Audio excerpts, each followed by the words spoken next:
আমরা সবসময় অ্যাক্টিভ থাকার চেষ্টা করি, কারণ আমরা আমাদের প্রিয় নায়ককে ভালোবাসি, আমরা তার হত্যার বিচার চাই। আমরা তো আশাবাদী বলেই আজকে এত বছর পরেও মানে এই আদালত চত্বরে এসে দাঁড়াই ন্যায় বিচার পাবার আশায়। এবং সালমান শাহর সাথে যে অপরাধ সংগঠিত হয়েছে, এই ওনার মৃত্যুর নেপথ্যে যারা দায়ী, যাদের কোনো না কোনোভাবে দায় আছে, প্রত্যেকের যাতে বিচার হয়, প্রত্যেককে যাতে আইনের আওতায় এনে সর্বোচ্চ শাস্তি নিশ্চিত করা হয়। যার কারণে আমরা প্রত্যেক শুনানিতে বা সালমান শাহ সংক্রান্ত কোনো কিছুতে, যে কোনো কিছুতে আমরা মাঠে থাকি, আন্দোলন করি, ন্যায় বিচারের আশায় বিক্ষোভ মিছিল করি এবং এই শুনানির সময় আদালত চত্বরে এসে দাঁড়াই। ভক্তরা আমরা এই ব্যানার ফেস্টুন হাতে নিয়ে এইভাবেই দাঁড়াই। আজকে হয়তো রোজা বিদায় ভক্তদের সংখ্যা খুব কম আছে, কারণ সবারই কাজ ব্যস্ততা থাকে, যার কারণে ওইভাবে আসলে মানুষ আসতে পারে নাই। তো যাই হোক, আমরা আশাবাদী বিদায়ী আজকে এত বছর পরে আদালত চত্বরে আসি ন্যায় বিচারের জন্য। গত শুনানিতে আসামিদের মালামাল ক্রোকের আবেদন করা হয়েছিল, তো সেই আবেদনের প্রেক্ষিতে এখন পর্যন্ত মহামান্য আদালত কোনো কিছু জানায়নি। তো এটা একটা বিষয়। আর তদন্ত প্রতিবেদন দাখিলের ডেট ছিল আজকে, তো আজকে তদন্ত প্রতিবেদন দাখিল করা হয়নি। এত দ্রুত তদন্ত করা সম্ভব না, কারণ এটা খুব আলোচিত একটি মামলা এবং অনেক ক্রিটিক্যাল একটি মামলা। তো সিআইডি অবশ্যই তদন্ত করতেছে, তাদের কাজ তারা শুরু করছে। যেহেতু তারা নতুন করে আবার তদন্ত করছে, তারা অবশ্যই সময় নেবে এবং পুরো বিষয়গুলো, ঘটনাগুলো গুরুত্ব দিয়ে তদন্ত করবে।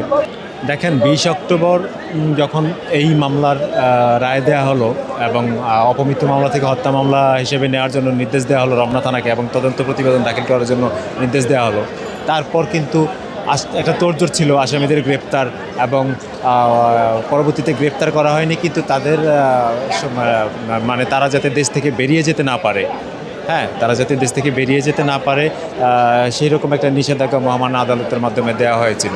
তো তারা আসলে কে দেশে আছে, কে নাই সেটা জানি না, এবং তারা আদৌ কি আসলে দেশ থেকে বেরিয়ে গেছেন কিনা, যে এই মামলার যে অন্যতম আসামি যারা, সেটাও জানি না, কারণ জানার কোনো স্কোপ নাই, যেহেতু পুলিশ প্রশাসন তাদেরকে গ্রেপ্তার করেনি।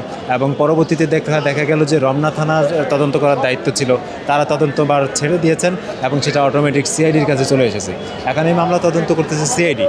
তো সিআইডি আসলে কীভাবে তদন্ত শুরু করবে, যেহেতু সিআইডি আগে একবার তদন্ত করছিল, এখন হয়তো বা নতুন অফিসার তদন্ত করতেছে, তো তারা তাদের মতো করে তদন্ত অবশ্যই শুরু করছে এবং করবে, বিস্তারিত জেনে তদন্ত কাজ শেষ করবে এবং আদালতে রিপোর্ট দাখিল করবে এক সময়। তখন হয়তো বা দেখা গেছে যে বিষয়টা, প্রকৃত বিষয়টা উঠে আসবে। এবং যেহেতু এখন ইন্টারিম গভর্নমেন্টের আমলে এই বিষয়টা মামলা হিসেবে যেহেতু ইন্টারিম আমলে নেওয়া হয়েছে, তো আশা করি এখন যেহেতু নতুন সরকার এবং নতুন বাংলাদেশে যে নতুন সরকার আসছে, তারা এই বিষয়টা খুব গুরুত্ব দেবে।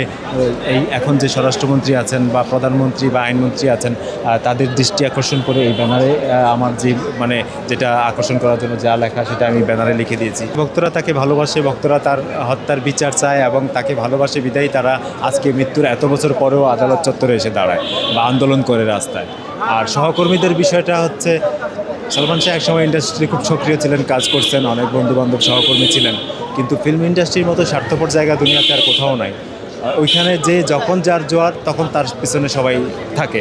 তো সালমান শাহ এখন দুনিয়াতে নেই, আজকে এত বছর হয়েছে, উনি মারা গেছেন। তো আস্তে আস্তে সবার আড়ালেই চলে গেছেন একরকম।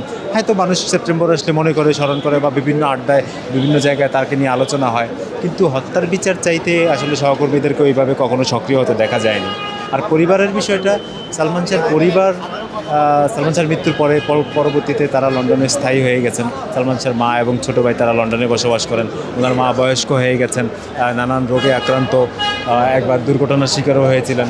আসলে তারা চাইলেও সেভাবে যখন তখন চাইলেও আসতে পারে না দেশের বিভিন্ন এলাকায়, পুরো বাংলাদেশের বিভিন্ন জেলায় এবং ঢাকার প্রত্যেকটা জায়গায়।